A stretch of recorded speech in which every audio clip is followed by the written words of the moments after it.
We're talking handstands right now. Why are we talking handstands? Well, because when we're talking about handstand push-ups, whether it's a kipping handstand push-up or a strict handstand push-up, there are two master positions we need to focus on. One, the headstand. Two, the handstand push-up. If you're actually working on handstand push-up from the handstand, handstand is your starting and finishing position. So 66% of the positions that you're going to be moving through are focused on that. So you need to have a handstand. Now, basic handstand concept. All I want you to think about is I want you to make a straight line from your hands down to your elbows, down to your shoulders, down to your hips, down to your knees, down to your ankles. That'll be your handstand. If we can get into that position, we're golden. The only problem is we have to be upside down. So let's start talking about hand placement. What do we want to do with the hands? We want to make sure that the hands are as big as they can be. I want to have the biggest platform. Think about balancing on hands like that. That doesn't look like I'll be able to stabilize a lot, but that gives me now some real support. So grabbing the ground is very important.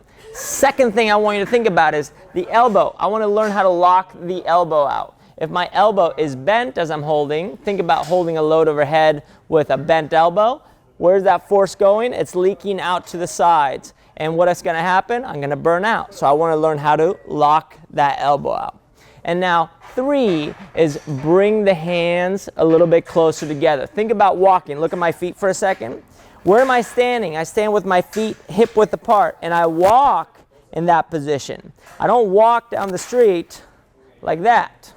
Same thing happens with my handstand. I'm not going to walk there. I'm not going to do my handstand push-ups there. I'm going to spend time in a position that is actually universal and carries over to everything else. So now that we have that, what can we do? Well, we now can start loading it very slowly. There are many ways of doing this. You can do it on a box, you can do it on a wall, but I'm just going to opt for something that looks a little bit like the kipping handstand push-up that we've been progressing in this video series. So come on over here with me. We're going to take it kind of close.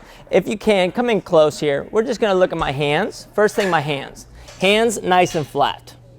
Second, I'm just going to put my feet right against the wall, which is the same push-up position we had earlier. Once I have that hand position, I'm going to make sure that the hands are under the shoulders. If you go a little wider, that's fine, but under the shoulders is where we want to be. It's like standing with your feet hip width apart. Second thing I'm going to do is I'm going to lock the elbows out and make sure that that's strong. And now from here, all I'm going to do is load this baby up. How do I do it? I push my hips up. Look what's happening here. I go into a downward dog. From there, what can I do to really maximize this and make this look like a handstand? Well, I can start stepping up against the wall. What am I going to feel? I'm going to feel like I'm fully loaded. Pay attention to where my head is. It's not here. It's there. But this right here is the beginning of understanding what a solid finish looks like in a handstand. Basic stuff, but very powerful.